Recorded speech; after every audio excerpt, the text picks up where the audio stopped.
Hi, Ken from Audio Talk. So what I want to address is, for these ceiling and wall speakers, should you use a backbox? I say you should.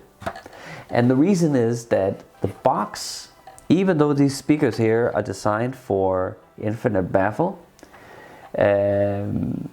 then I will still use a box. And the thing is that an infinite baffle or a sealed enclosure is kind of like the same values that you need for that. You need what's called a high QTS. You need a speaker driver that kind of lingers a little bit once it gets an impulse. And that's what these can do. But so the box will assist you to have more momentum. It simply builds up more power in the throw from the box, and then the vacuum of the box is going to help limit the throw as well, so that as the cone goes out, it's going to be limited by the vacuum inside of the box. So that's why that you can put more power to it. The decay, what's called a decay, which is the lingering, the QTS is going to go up, so it's gonna have even more like a more fuller bass than it already has. And so I know that when people look at the specs for these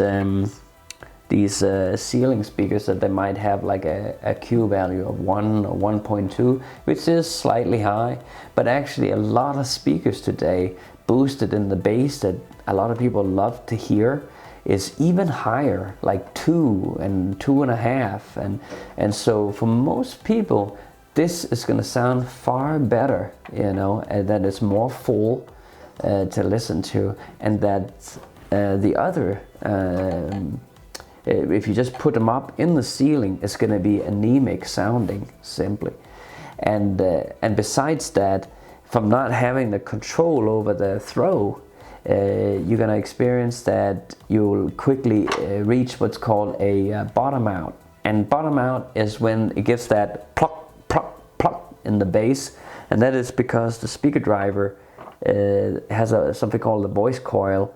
That's actually kind of like the motor in there, hits the back of the magnet on every throw, because it's lacking control from the box vacuum and pressure, and so that's why I really advocate that. Take the decay, and you might actually like that. I know for my experience, I do a lot of calculations and bids for built-in speakers for Wi-Fi based homes, and that's always what we're going for. We even discover that even with the box, people still want more decay in that woofer, and so we have to install a DSP module to increase it, so that it basically sounds like there's a subwoofer in the system, which is of course another option, but typically not a very practical one.